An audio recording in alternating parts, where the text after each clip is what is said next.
Bueno, comenzamos entonces. Esto les agradecemos, bueno, primero por participar, por estar presentes, por en esta etapa del año, digamos, mantener y sostener el interés. Saludamos también a algún compañero desde Osandra, desde Uruguay, bueno, también de algunos otros países de habla hispana siempre participan, porque la convocatoria se va extendiendo. Esto es un ciclo de webinarios que se denomina Educar en Red, hacia una metodología híbrida, que lo realizamos desde Fundación Luminis. Fundación Luminis es una fundación que, bueno, tal vez no todos conocen, se enfoca en trabajo en el área de educación, específicamente en la formación docente. Realizamos un ciclo de podcast, de entrevistas, que, bueno, cuando comenzó la pandemia, un poco lo que empezamos a ver a través de intentar entrevistar a especialistas de diferentes áreas para poder recabar referencias para pensar y para poder actuar, para poder desarrollar las prácticas educativas en un contexto para el cual no había referencias previas, disruptivo, ¿no? El pasaje de la presencialidad a la virtualidad por un riesgo de salud, como es el COVID, que todos conocemos. Bien, en ese proceso de ir entrevistando especialistas, fuimos observando la necesidad de poder sistematizar un poco lo que se hizo para también poder pensar más claramente y tomar un poquito de distancia del presente que todos estamos viviendo, y a medida que fueron corriendo los meses, pensar un poco el escenario futuro con las pocas certezas que puede haber, que en algún momento, como ya ha habido experiencias, como están habiendo experiencias en el país y en otros países, se va a volver a las aulas con una modalidad que va a combinar lo presencial y lo virtual, por eso lo denominamos híbrido.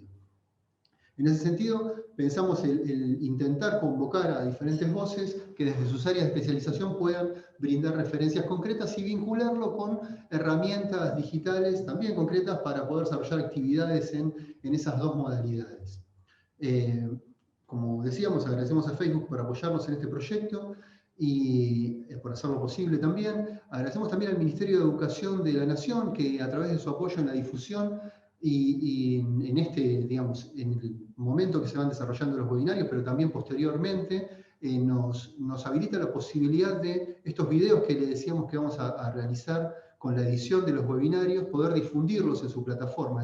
Este webinario que hoy va a brindar Diana Massa, denominado Pensar Escenarios. Así presento también a Diana Massa, que es doctora en Educación por la Universidad de Buenos Aires, profesora titular en Didáctica Gabriela Almada, y Letras de la Universidad de Buenos Aires. Es especialista en temas vinculados a la formación desde una perspectiva clínica. Ella nos va a explicar un poquito brevemente en qué consiste esa perspectiva también. Y luego, como decía, Gabriela Almada, que es licenciado en Educación, analista de sistemas, especialista en Educación y Tecnologías, que se desempeña como formador de formadores en la Dirección de Formación Docente Permanente de la provincia de Buenos Aires.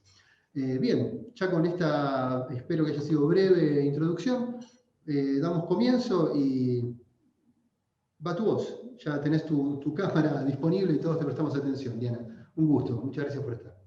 Gracias Gabriel, gracias Luminis, y gracias a todos ustedes nuevamente por estar aquí y por darme la posibilidad de compartir algunas ideas, en este caso, en esta oportunidad, algunas ideas relativas a la gestión de nuestras instituciones educativas en tiempos tan difíciles, ¿no? Como estamos diciendo todo este tiempo, tiempos tan especiales. Al igual que en la enseñanza, la vez pasada dijimos algo de esto, creo que la pandemia pareciera que cataliza o acelera procesos, ¿no? Y podrían ser procesos de cambio en la medida en que se den ciertas condiciones, ¿no? Un poco la intención hoy es compartir algunas ideas para pensar cuáles podrían ser condiciones adecuadas o necesarias para un proceso de cambio. No quisiera caer en el cliché de decir que crisis es oportunidad. Las crisis son crisis y se sufren como tales, y no estaría bueno disfrazarlas, ¿no? Pero si estamos en medio de una crisis, estábamos previamente a la pandemia y pareciera que ahora está como agudizada, ¿qué es lo que podemos hacer, no? Creo que lo que podemos hacer tal vez es empezar a pensar cómo estamos pensando nuestras escuelas, ¿no? No podemos anticipar el futuro, no sabemos cuáles van a ser las condiciones en las que nuestras instituciones van a estar cuando esta pandemia concluya, pero aun cuando no podemos anticipar el futuro, creo que podemos pensar cómo estamos hoy pensando nuestras escuelas y en todo caso comparar este modo de pensar hoy las escuelas con el modo que teníamos antes de que esto sucediera. Al hablar de modo de pensar la escuela, no estoy pensando en una escuela en particular, en un distrito escolar en particular, en una escuela, si se trata de una escuela privada o pública, grande o pequeña. No estoy pensando en un modelo de escuela. Estoy pensando en la forma en la que nosotros, o ustedes desde los lugares de gestión, perciben las escuelas, toman decisiones en función de esto. Es decir, estoy pensando más concretamente en una idea más epistemológica, que es cuál es el modo de pensar que ponemos a jugar cuando nos vinculamos con nuestras escuelas.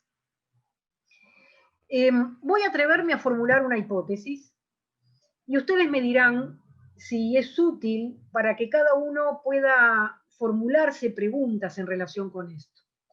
Porque interrogarse sobre el modo de pensar las escuelas, en última instancia, va a ser una pregunta acerca de ustedes mismos.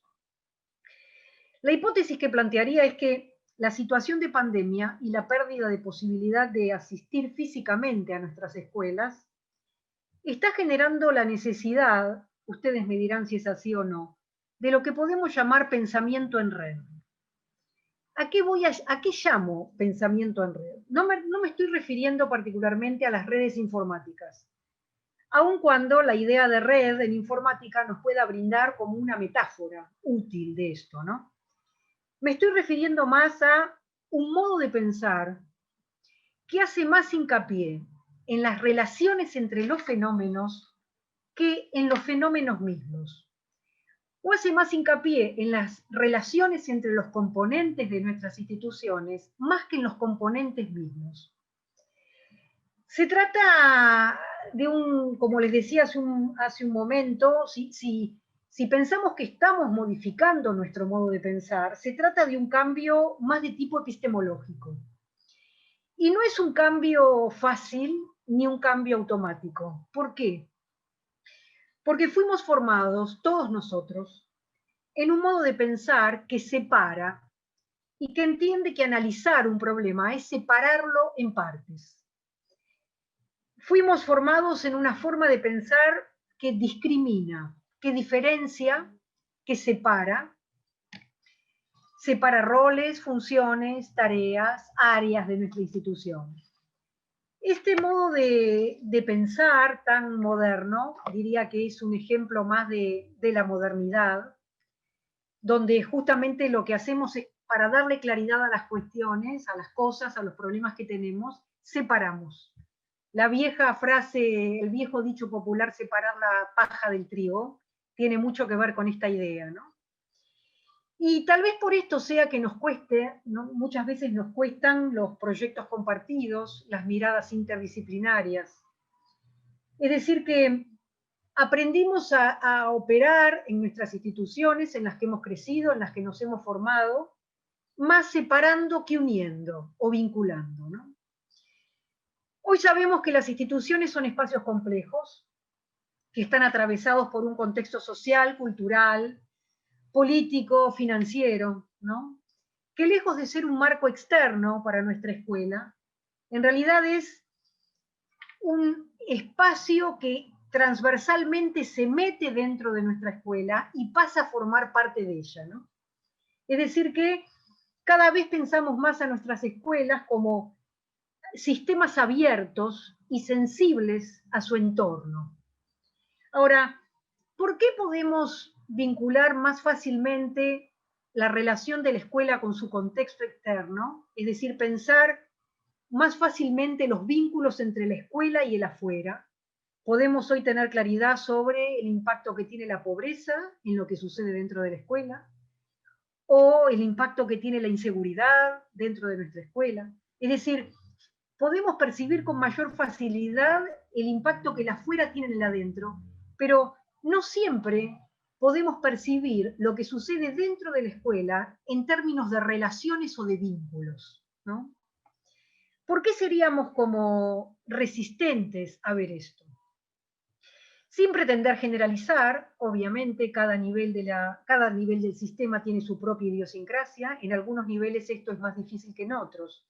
Puede haber múltiples factores que nos lleven a esta dificultad o que nos planteen esta dificultad para pensar en términos de vínculos internos. Si pienso en mi propia universidad, a donde pertenezco y donde trabajo, creo que es uno de los claros ejemplos en los cuales la lógica es de atomización o de departamentos estancos, ¿no? La misma lógica de organización de una universidad en cátedras o departamentos está pensada en términos de la separación y no de los vínculos, ¿no?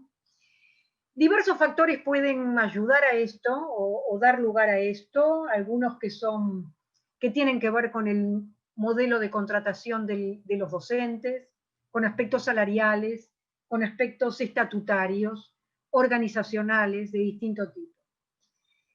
Ahora bien, si bien estas condiciones seguramente están llevando a este modo de pensar que trabaja más sobre la separación que sobre la integración, creo que también puede jugar nuestra propia representación interna de nuestras instituciones, ¿no?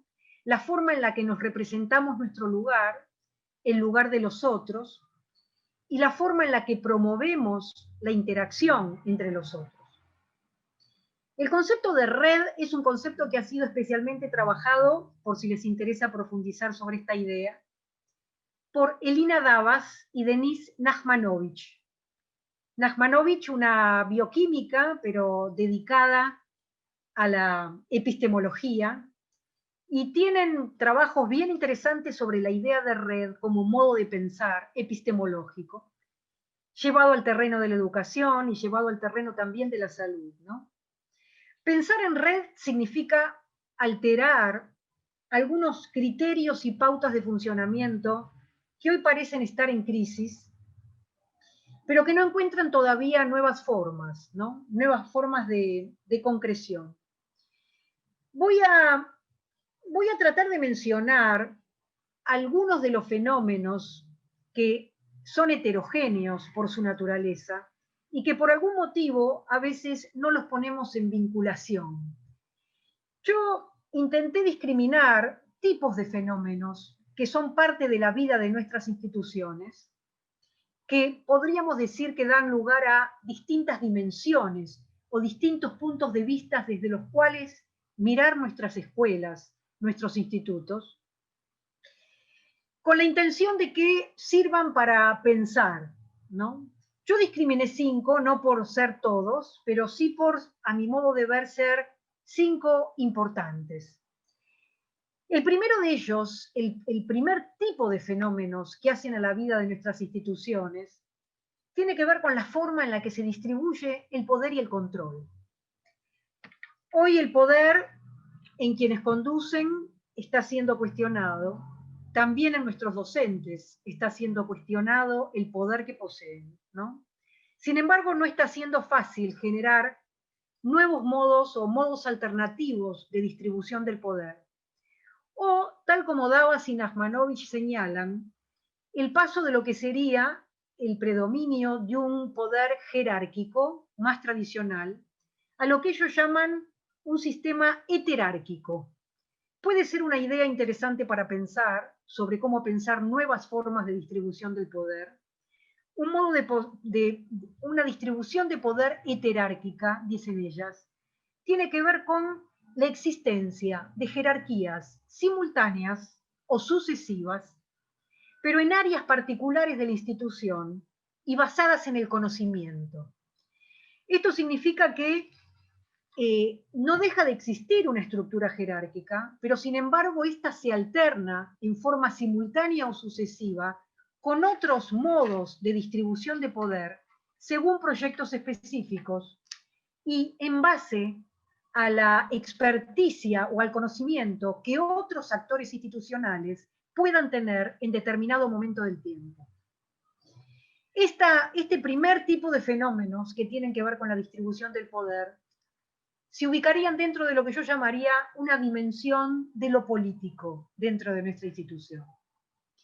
El segundo tipo de fenómenos hace referencia a la forma en la que se conciben los circuitos administrativos dentro de nuestras escuelas, ¿no? Y acá viene una cuestión y es, ¿se están concibiendo como soporte de lo que es la función pedagógica o como fines en sí mismos? Si son concebidos, percibidos, pensados como fines en sí mismos, nos aparece un peligro importante que seguramente todos ustedes conocen, que es el peligro de la burocratización de nuestras instituciones.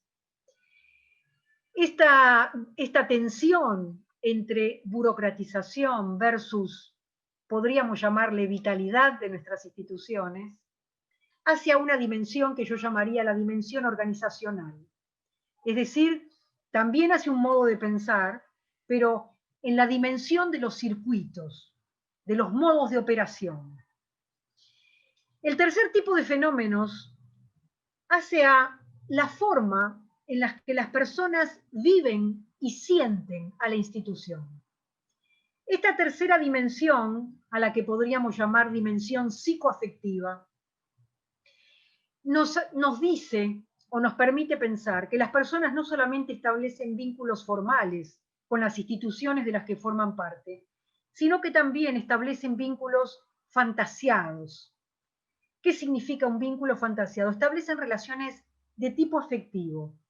Y lo que se nos plantea acá, en esta dimensión, es que cuando, tal como hubiera dicho un psicoanalista argentino muy importante que tuvimos, que fue Fernando Ulloa, cuando las personas sienten que la institución a la que pertenecen deja de pertenecerles, ahí estamos en la situación en la que tanto las personas como las instituciones se enferman.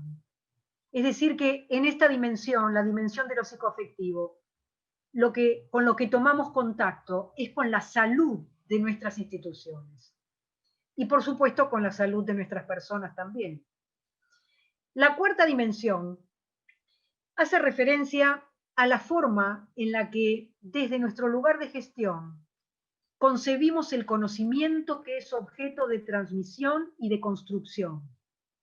Es decir, lejos de ser una dimensión estrictamente didáctica, es una dimensión que articula múltiples planos, porque la forma en la que decidimos presentar el conocimiento, recortarlo, articularlo, es decir, la forma en la que decidimos tomar decisiones curriculares, ahí en esas decisiones se juegan no solamente la naturaleza epistemológica del conocimiento, sino la relación que nosotros tenemos con él, lo que somos, la imagen que tenemos de nosotros mismos, la imagen que nos hacemos de los otros, la confianza que depositamos en otros para presentar ese conocimiento. La quinta dimensión hace referencia a la forma en la que se despliega concretamente la enseñanza dentro de las aulas.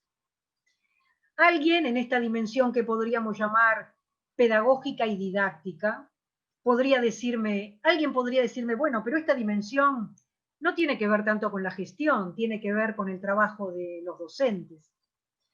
Bueno, yo creo que pensar una escuela en red, y acá viene un nuevo desafío, significaría empezar a modificar esta disociación, donde lo que sucede dentro de las aulas no es algo que compete exclusivamente a los docentes, sino que tenemos la responsabilidad y la necesidad, si asumimos un modo de pensar en red, en empezar a modificar esta disociación y empezar a comprender, tal como diría un psicosociólogo francés que se llamó Gerard Mendel, empezar a comprender que es preciso tomar contacto con el acto social global de la institución. Y en realidad pensarla de este modo seguramente nos llevaría a comprender que lo que sucede dentro de las aulas debiera ser objeto de análisis y trabajo compartido por toda la institución en su conjunto.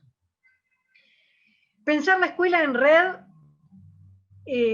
supondría empezar a establecer vínculos, relaciones, contactos entre distintos fenómenos muy heterogéneos unos de otros, pero que sin embargo aparecen justamente enredados, entrelazados. Por eso digo que pensar en red es un modo de pensar, ¿sí?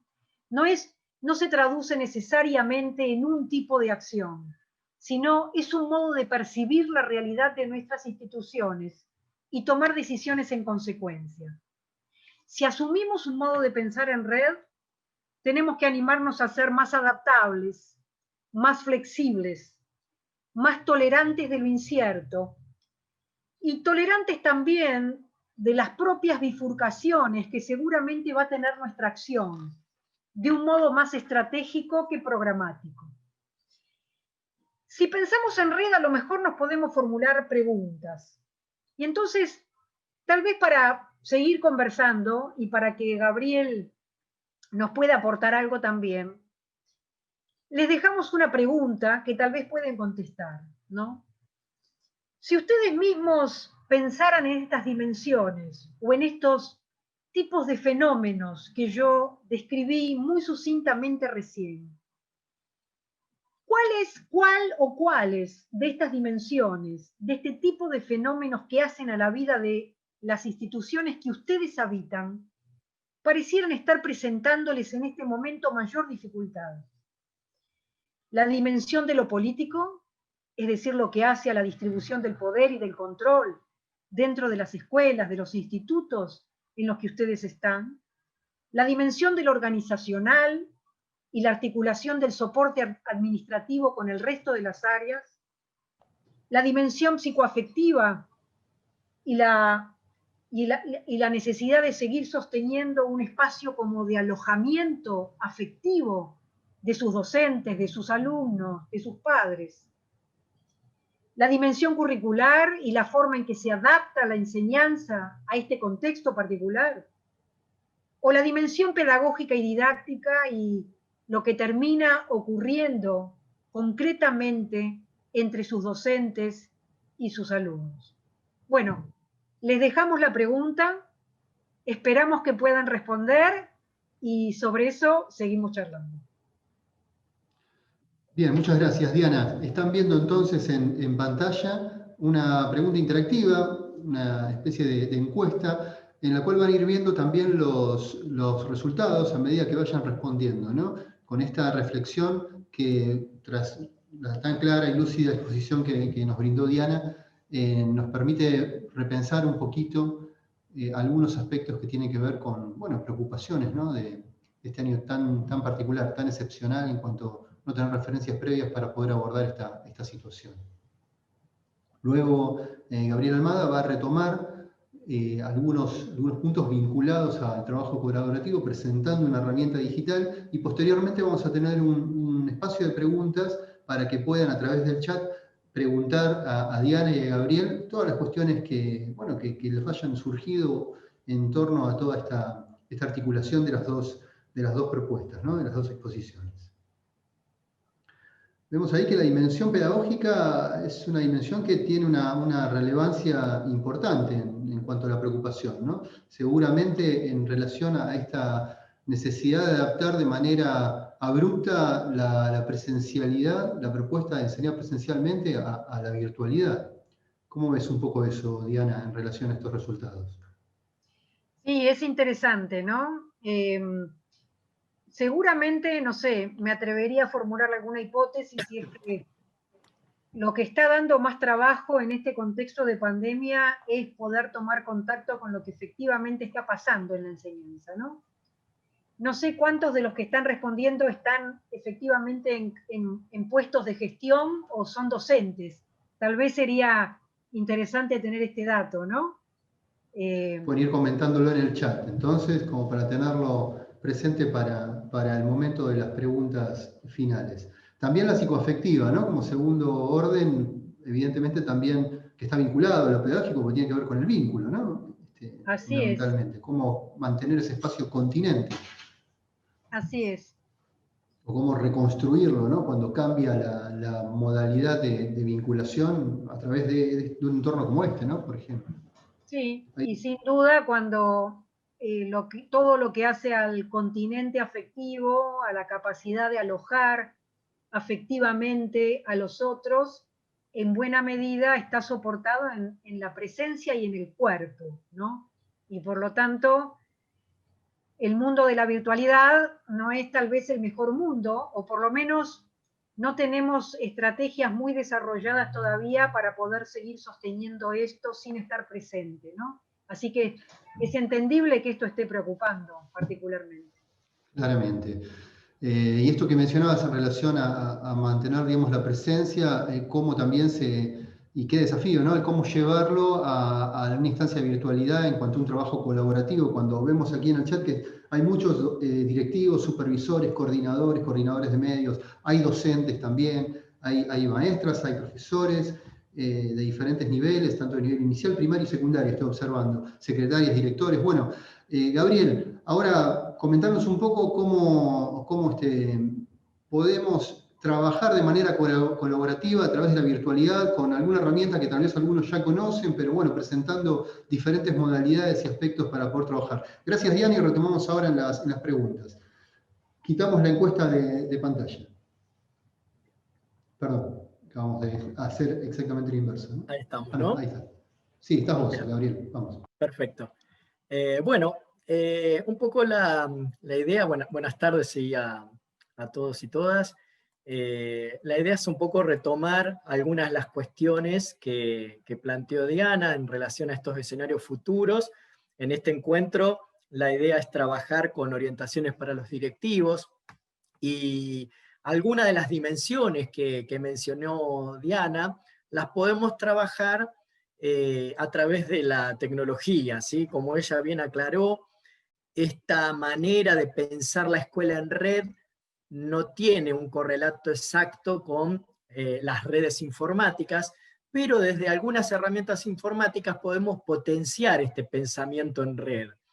Y de alguna manera, en esta gráfica, sí, lo que tratamos de tomar son la dimensión organizacional, administrativa, la curricular, la pedagógica, que de alguna manera pueden permitirnos trabajar la escuela más alguna herramienta. Hay muchas. Nosotros hicimos un recorte hoy desde Google Drive como una plataforma gratuita y que nos permite desde la gestión directiva abordar algunas de estas dimensiones. En primer lugar, considerar que Google Drive es un espacio de almacenamiento en la nube, ¿sí?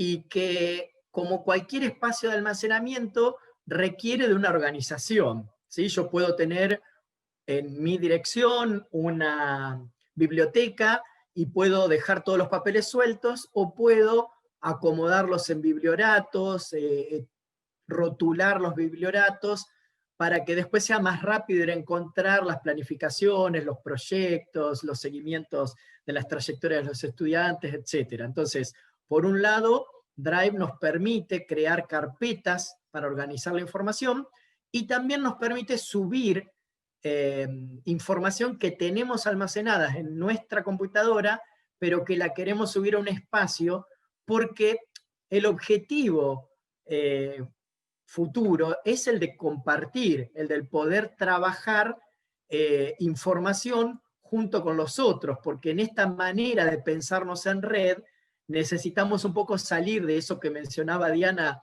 en el inicio de su ponencia, salir de esa idea de estanco, ¿sí? Y de alguna manera poder mirar toda la comunidad docente y directiva, la visión, tener una visión global de la escuela.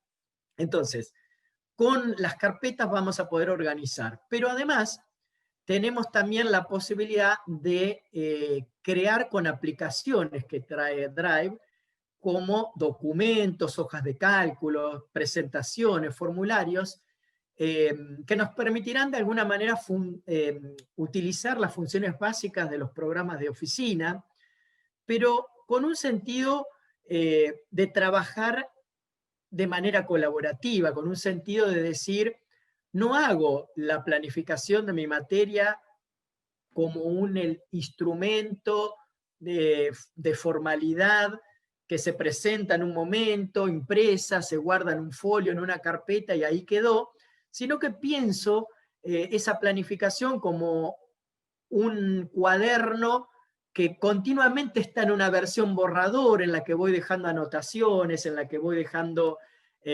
cosas que funcionaron, cosas que las tengo que rever, etcétera, etcétera.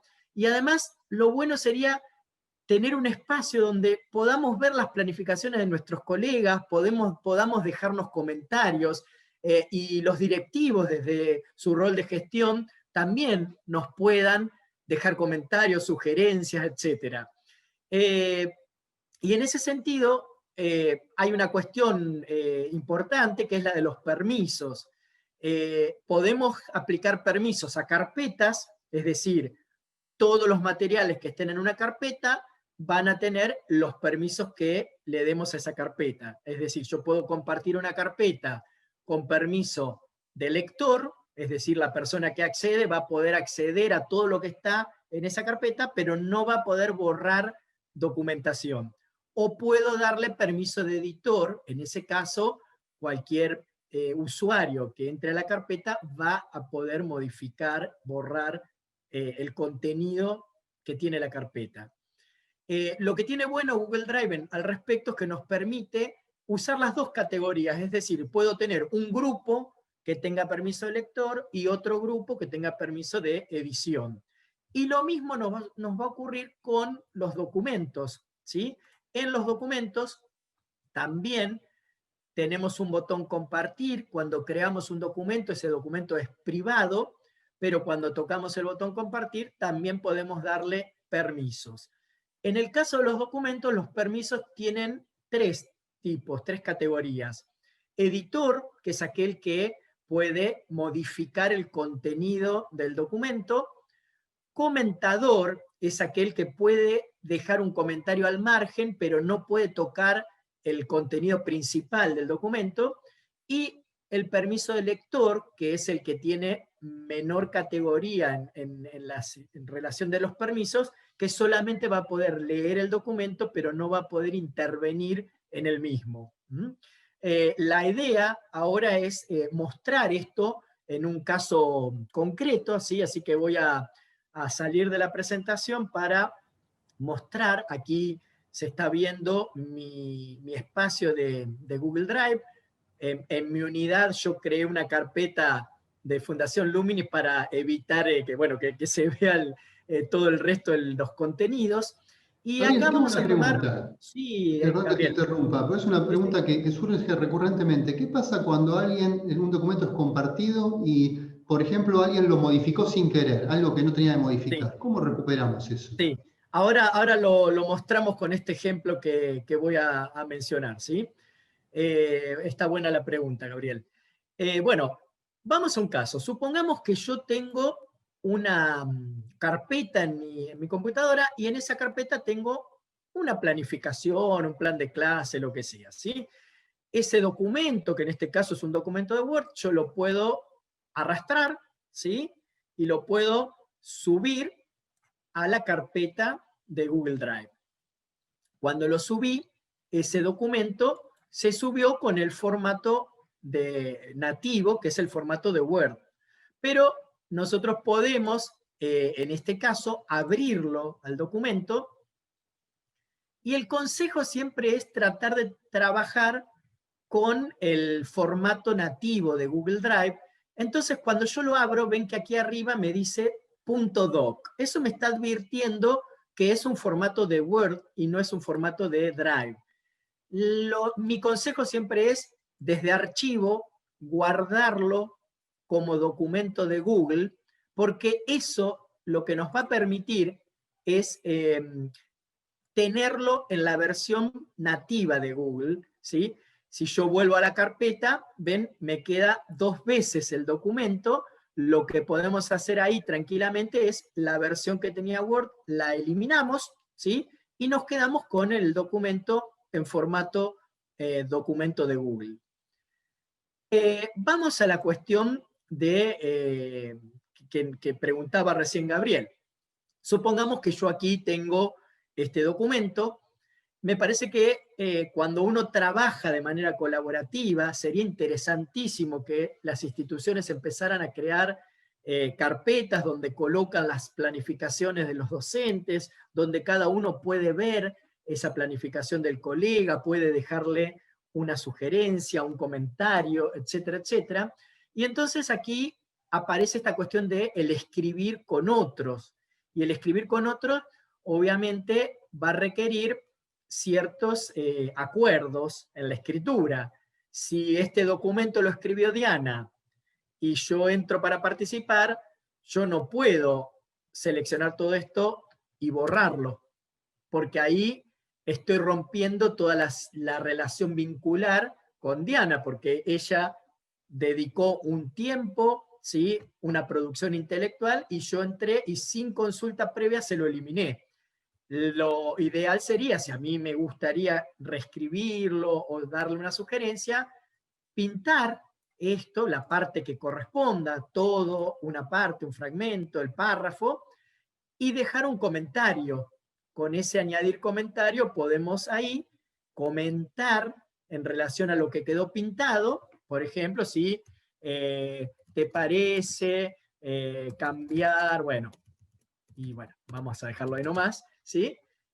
Lo comentamos, y entonces cuando Diana acceda al documento va a encontrar esto en otro color, va a encontrar mi comentario, me puede responder, ¿sí? Puede darlo por visto, puede hacer el cambio, ¿sí? También se puede usar el arrobado, es decir, yo puedo, si somos varios los que participamos del documento y le quiero hablar a alguien en particular, puedo poner arroba y con eso indicar a qué usuario le estoy hablando en el comentario. ¿Mm? La otra cuestión tiene que ver con esto que preguntaba Gabriel. ¿Qué pasa si mi documento, en un determinado momento, alguien se metió, ¿sí? Alguien que tenía permiso, me borró partes, y el documento quedó modificado? Tengamos en cuenta que Drive graba de manera automática, cada determinados segundos actualiza el archivo. Es decir, que si yo voy borrando cosas, este archivo va quedando modificado. Pero siempre desde el menú archivo tenemos la posibilidad del historial de versiones.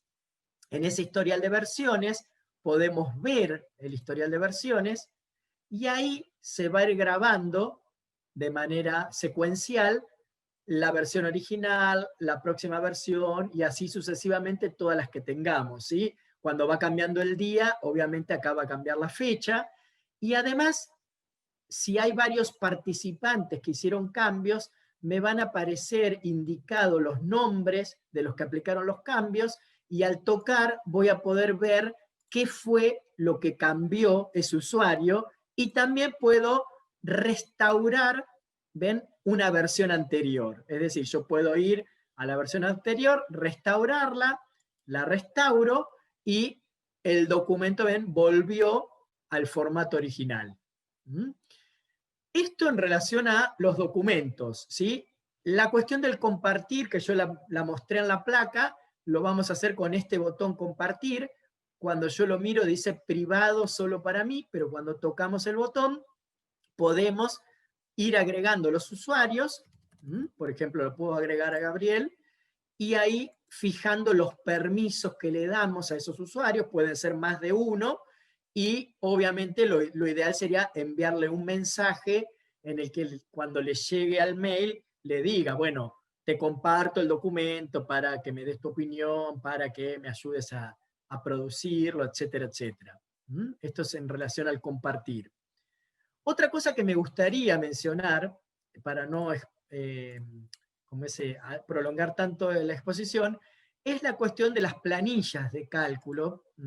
Y en esta cuestión estarían buenas pensar las planillas en relación al seguimiento de las trayectorias, al acompañamiento que le vamos dando a nuestros estudiantes y qué herramienta interesante para compartirla también con todos los docentes de un curso y que tenga acceso también el directivo, para que pueda ver ese seguimiento, para que yo pueda ver cómo un colega de otra materia que está pasando con un estudiante en determinada materia. Entonces acá voy a mostrar un pequeño ejemplo. Por ejemplo, esta planilla podría tener una pestaña. Sí. Hola. No sé Perdón, si... yo estaba silenciado. Les recuerdo, por favor, mantengamos los mics cerrados, los micrófonos cerrados, así podemos seguir, digamos, todo el hilo de la exposición y también por la edición final del video que vamos a hacer este webinario. Gracias. Les decía que en la planilla yo puedo tener pestañas, ¿sí? Cada pestaña puede tener, por ejemplo, una pestaña donde organizamos las videollamadas. Esto es interesante para pensarlo desde la gestión directiva, porque tenemos que repartir el uso del Zoom o del Meet o de la herramienta que utilicemos, pensando también en nuestros estudiantes. O sea, nosotros no podemos tener 7 horas diarias de transmisión por Zoom, o sea, tener a los estudiantes 7 horas cautivos ahí frente a la pantalla. Entonces está bueno esto de decir, bueno, a ver, el lunes lo va a usar literatura en tal horario, el martes lo va a usar tal materia en tal horario, el miércoles, qué sé yo, inglés en este horario. O sea, como una manera de ver en la semana cuáles son las videollamadas acordadas para tampoco sobrecargar a los estudiantes de estas videollamadas, y todas las semanas podríamos ir cambiando aquí arriba la fecha y volviendo a blanco la pantalla para que se programen las de la semana siguiente y así sucesivamente.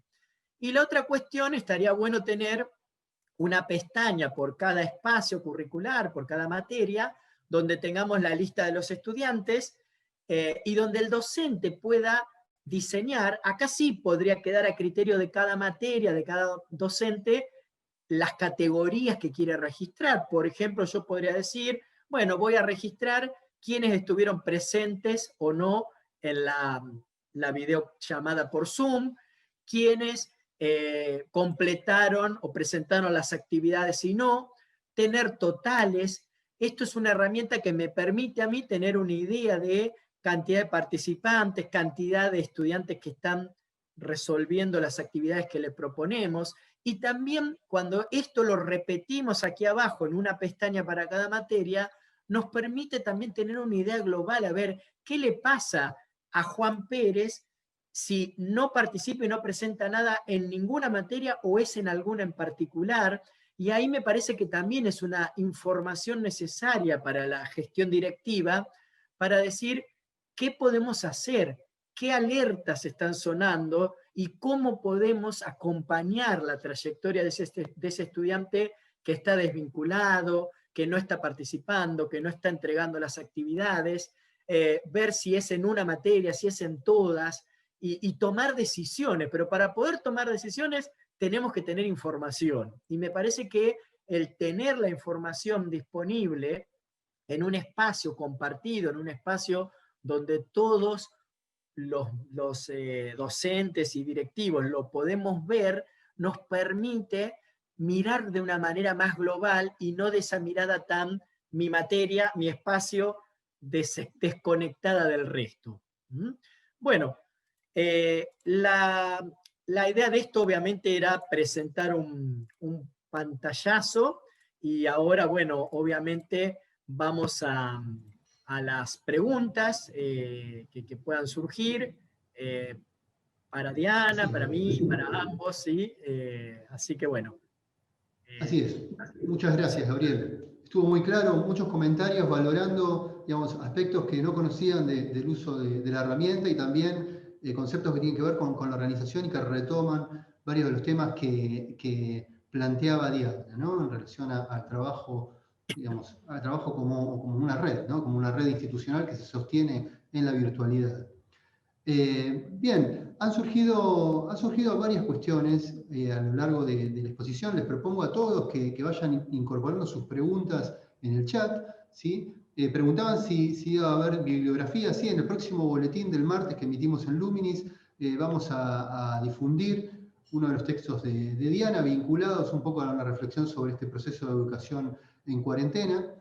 También algunas orientaciones en relación a las herramientas presentadas en los webinarios de esta semana. Bueno, Diana, una cuestión que había surgido tiene que ver con pensar el poder dentro de la institución, ¿no? Cómo, digamos, planteaban como algunos actores que tal vez tienen más trayectoria en el tiempo hacen uso de esos espacios, tal vez obturando la posibilidad de trabajar colaborativamente. ¿Cómo ves esta cuestión, justamente cuando también media la distancia y no hay un cara a cara para poder hablarlo, ¿no? Tal vez, digo, pensando en cómo uno plantea algunas cuestiones en un mail, por ejemplo, ¿no?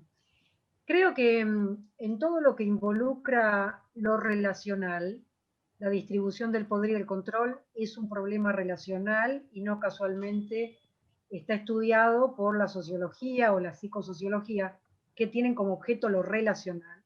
Todo lo que involucra lo relacional en este contexto tan particular en el que no estamos en interacción física directa, lleva a que ocasiona lo que yo llamaría una sobrecarga de las palabras. ¿A qué me refiero con esto? Uno en la presencialidad opera en la comunicación con los otros, en una reunión de trabajo, en una reunión de análisis de un conflicto, de un problema que podemos tener, en función de múltiples datos que capta y que no pasan necesariamente por lo dicho, ¿no? Esto es la lectura de los cuerpos, de las miradas, los tonos de voz.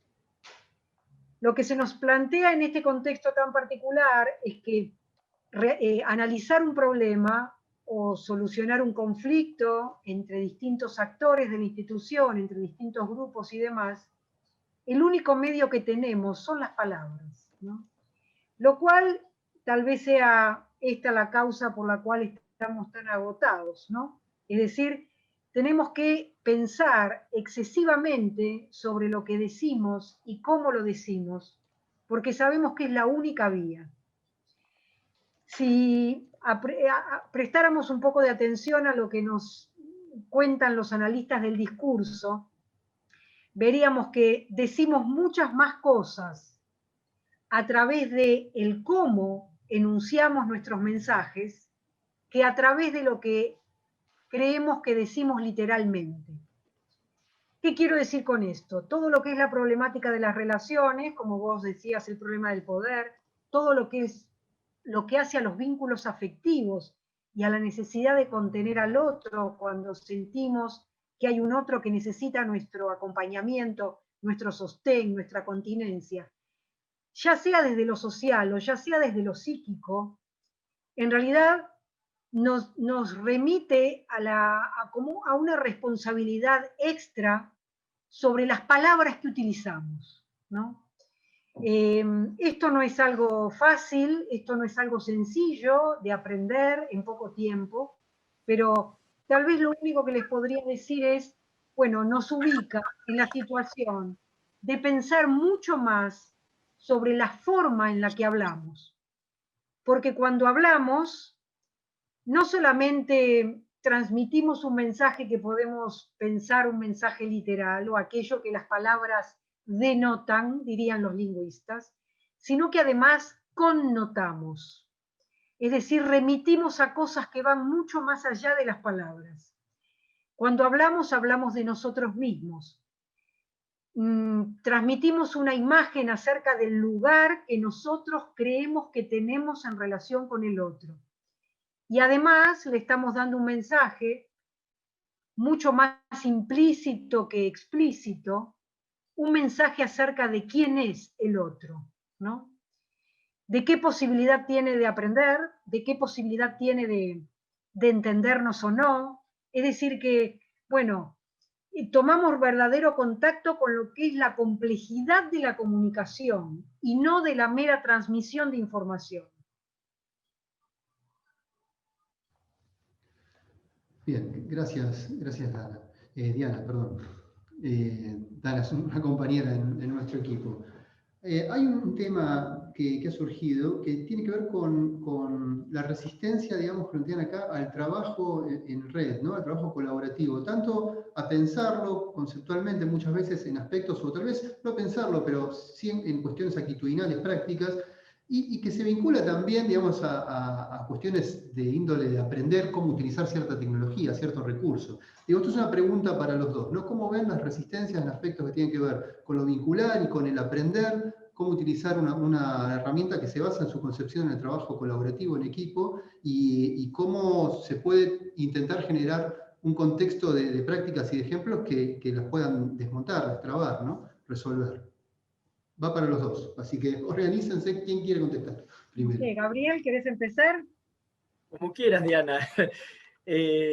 No, yo creo que, a ver, pensar en red la institución es un gran desafío, ¿sí? Más allá de las herramientas, o sea, pensar en red en esa mirada global que propone Diana, me parece que es una necesidad hoy en día de salir del modo cátedra absolutamente independiente y empezar un poco a pensarlo de la escuela como algo macro, como algo global, ¿sí? Porque todos nuestros estudiantes están atravesados por situaciones, lo hemos visto en particular aquí en la pandemia, y en las escuelas que se puede pensar de esa manera, se pudo trabajar en conjunto. O sea, cuando un docente veía que un estudiante se desvinculaba, pero trabajaba en red con toda la institución, pensaban maneras de llegar a ese estudiante en particular desde la escuela, no desde la materia solamente, ¿sí?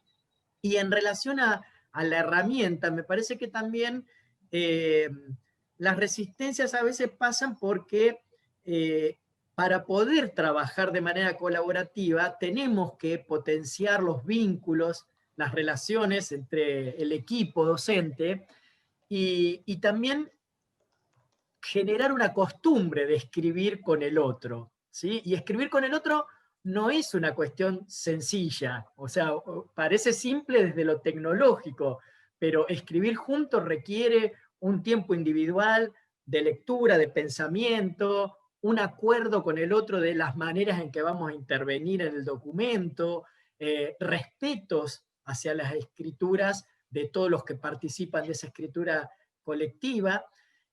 Y eso se obtiene con práctica, o sea, seguramente la primera experiencia no va a ser del todo buena, pero me parece que si a eso le sumamos cuidarlo vincular y decir, no desesperemos, pensemos que cuando algo no lo sé hacer, siempre tengo un colega que me va a ayudar, y que si alguien me borra algo por error y no por intención, poder saber que lo puedo recuperar, no enojarnos cuando esas cosas ocurren, o cuando alguien me sobrescribe una parte del documento, decirle, mirá, me parece que lo importante es que nunca nos borremos sin antes dialogar en relación a lo que queremos cambiar.